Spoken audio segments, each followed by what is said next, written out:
طبخة الغشيم. ليش طبخة الغشيم؟ لأنها سهلة، ويقدر الغشيم اللي ما يعرف يطبخ إذا كشت مع رابع راح يمين يسار، احنا بقايلين الغشيم، لا الغشيم مع رابعي. طبخة الغشيم إذا راح مع رابعه كاشته في الاستراحة في الديوانية، يجي يطنق من راسه يقول اليوم بسوي لكم عشاكم غداكم.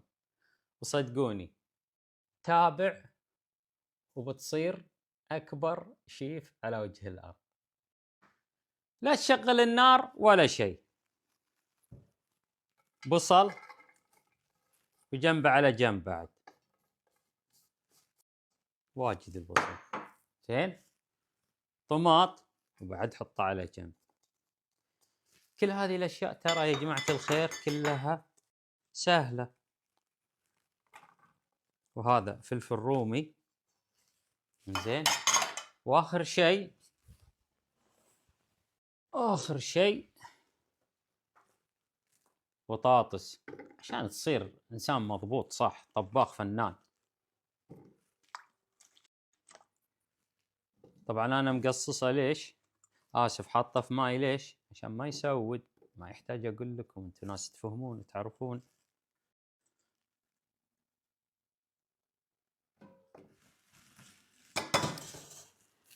ارجع اكد على البارد، للحين ما شغلت نار.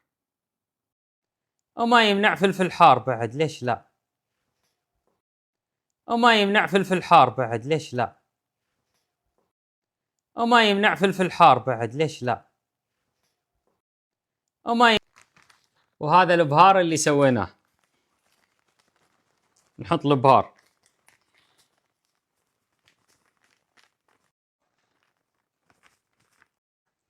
وزيت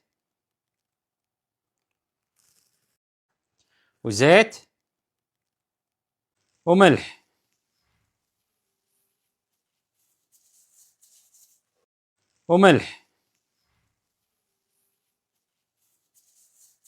هذا خارج طبخة الغشيم، ما لكم شغل فيه. بصل أخضر هذا تأليفه مني، لقيته زايد في الثلاجة وحطيته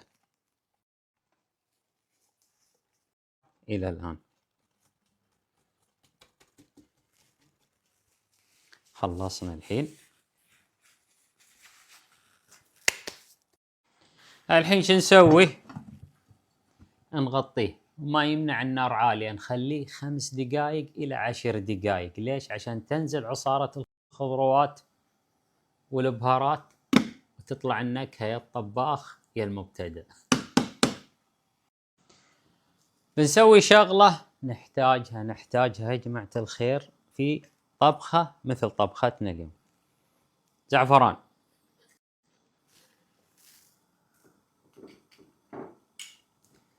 هنا كان في ماي ورد شوي، أنا زدته ماي. حلوين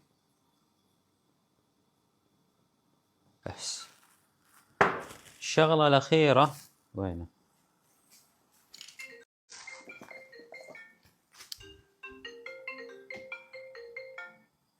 لحظة يا جاري العزيز. بعد بحط لون الزعفران. الزعفران يعطي طعم بس يعني ما يعطينا لون قوي، فأنا فضلت إني أحط شوية لون زعفران تسكر عليه. هذه أنا دائما تكون معاي، ليش؟ حق أي لحظة شغل في طبختنا اليوم. طبعا بالنسبة حق صديقي العزيز المبتدئ من بقايل الغشيم، ما هو بلازم تكون عندك هذه الخلطة، تستوي عادي ترى. بس أنا إذا بتسويها بعد شيء عدل.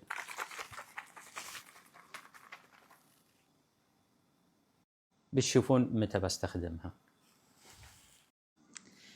شايفين الدخنة بدأت تطلع على جنب. شو نسوي الحين؟ نفتح. ترى يا جماعة الخير الزيت اللي حطيته وعصارة الخضروات، ما حطيت شيء ثاني. الحين ما يمنع نعطيها قلبتين. في إضافة اللي يبي يحط معجون طماط يقدر يحط، بس أنا ما أبغى أحط، يثقل الأكل. بس في ناس سبحان الله تحب معجون الطماطم. ما بعد 10 دقائق نجيب الدجاج الحين، وتراها بعد تنفع على لحم وعلى ربيان وعلى سمك وعلى وز وعلى بط وعلى حمام باقي وعلى زرافة. فغمة ما تنأكل الفغمة، تمساح ينأكل التمساح، الفيل ما ينأكل.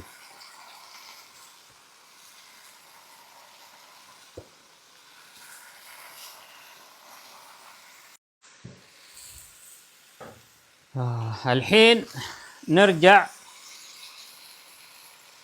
بهارات مرة ثانية.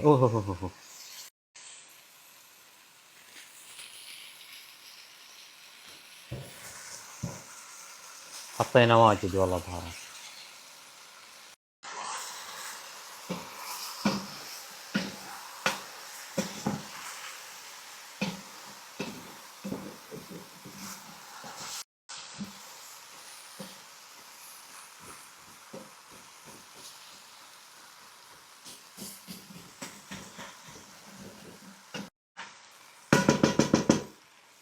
خلطتنا الحين جاهزة. الحين لازم نقصر على النار. زين، الخلطة هذه اللي سويناها فائدتها آخر شيء إذا حطينا الرز المشخول بس خلاص نقفل. وهذا عشان يا جماعة الخير يستوي الدجاج، بنغطيه لحد ما يستوي الدجاج.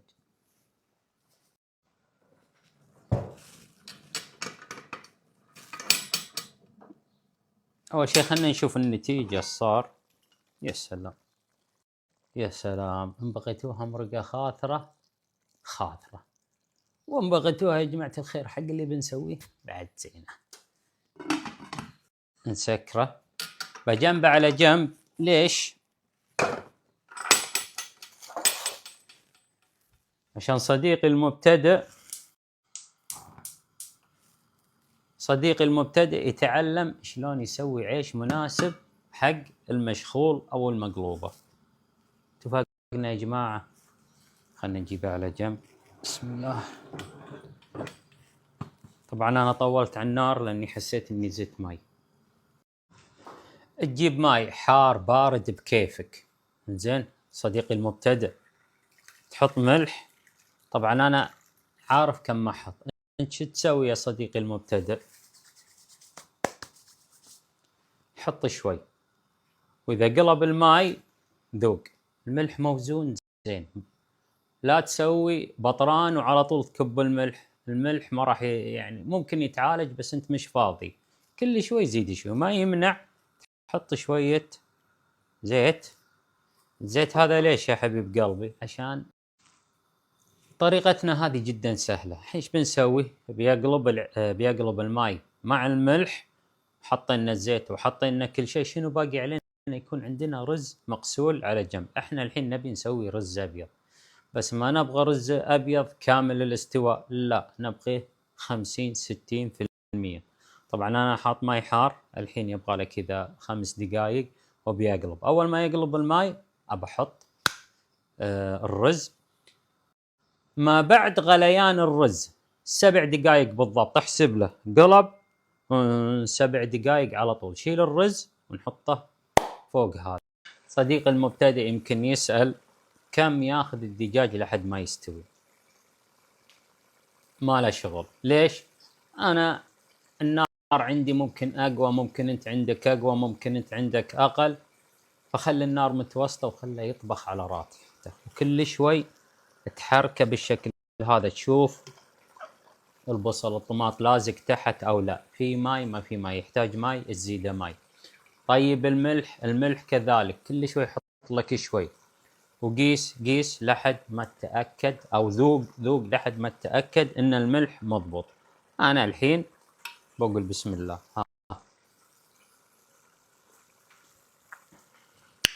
ملحي مضبوط مضبوط مضبوط مضبوط.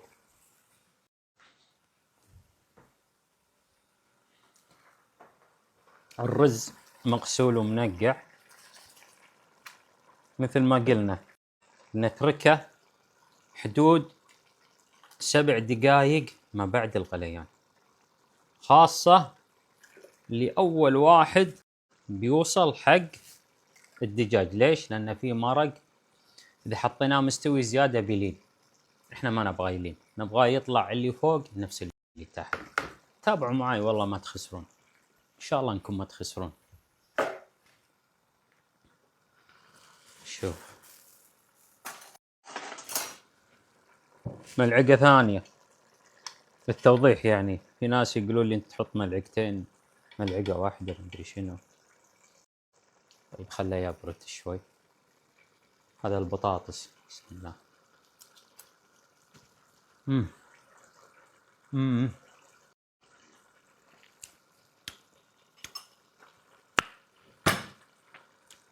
مستوي جاهز. وإذا كبينا الرز عليه بعد بنخليه ما يقارب نص ساعة. النص ساعة هذه لو في نسبة استواء للدجاج أو للبطاطس ما استوى، بيستوي مع الرز. يعني خذيت يمكن 3 دقائق، وباقي الرز شوفت عينكم ما استوى. حاب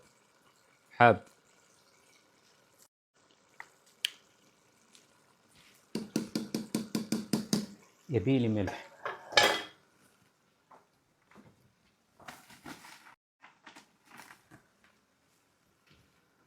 بعد شوية ملح.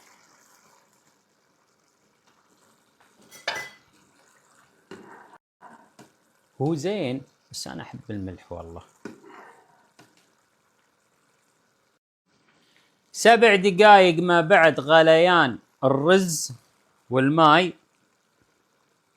نجيبه هنا. شفتوا؟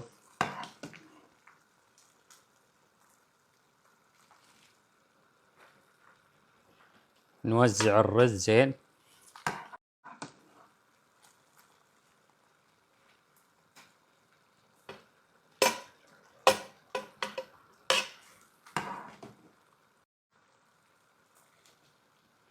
الرز الباقي بعد نخليه يطبخ شوي. بنجيب خلطتنا المصونة هذه مرة ثانية، نحط بعد لون عليها عشان تاخذ شكل البرياني على شكل المشخول. ليش قلت لكم انها طبخة بتحسس اللي يدري انك ما تعرف تطبخ؟ بنطفي النار الكبيرة ذي، نشغل النار الصغيرة عشان يستوي على راحته. انا ودي لا، بنرجع نشغلها، نقصر عليه حده. ايوه، ونطفي هذه. زين، نجي نمسك القدر نحاول نحركه كذا. ليش يا جماعة؟ عشان ينزل على الخلطة تحت. شوف الشكل، طرب.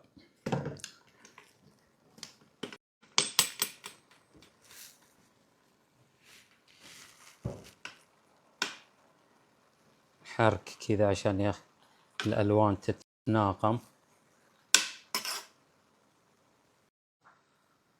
الرز هذا يمكن مستوي 70%، بقية الرز، لكن ضروري نتأكد ان الرز اللي قاعدين نحطه يا جماعة ما في ماي. ما في شنو؟ ما في ماي. بعد نوزعه. انا مخلي النار شوية وسط. ليش؟ عشان السوائل اللي تحت بعد تروح. الحين بقصر عليه.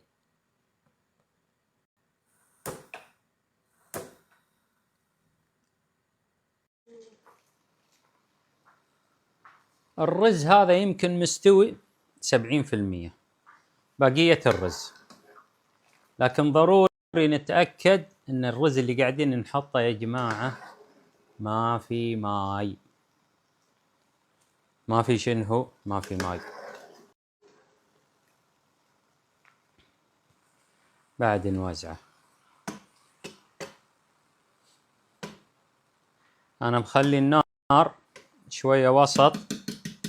ليش؟ عشان السوائل اللي تحت بعد تروح. الحين بقصر عليه.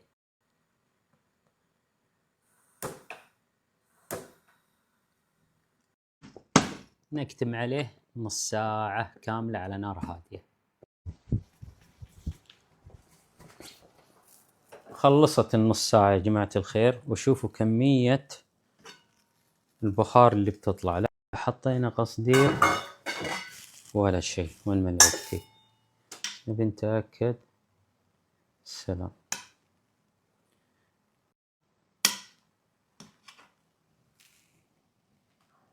جاهز. بطاطسة، طلعت بطاطسة. في القدر هذا الأفضل نقلب بالشكل هذا. أغير روح. تعالي انتي، شو طفي. عزيزي المبتدئ، طبختك جاهزة. بسم الله.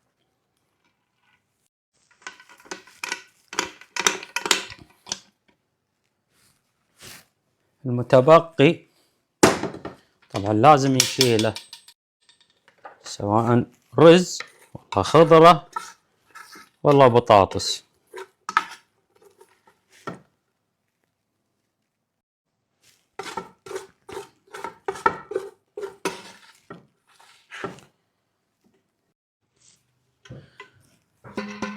ترى على فكرة له مانع التصاق ولا شيء، ولكن المعدن الأصلي اللي يجيكم متين هذه فايدته.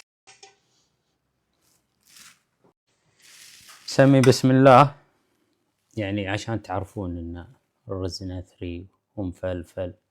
ايش حالاته؟ بسم الله. مفهوم.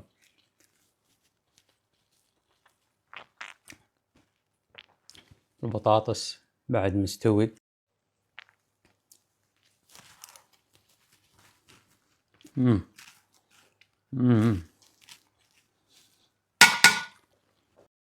ترى يا جماعة الطبخة والله جدا جدا سهلة، وتستاهل انكم تجربونها، سواء مبتدئين او لكم باع كبير في الطبخ. احنا نسميها بعض الاحيان مشغول، وفي قاعته، ومثل ما قلت مناسبة حق اي نوع بروتين، لحم، دجاج، سمك، اي شيء.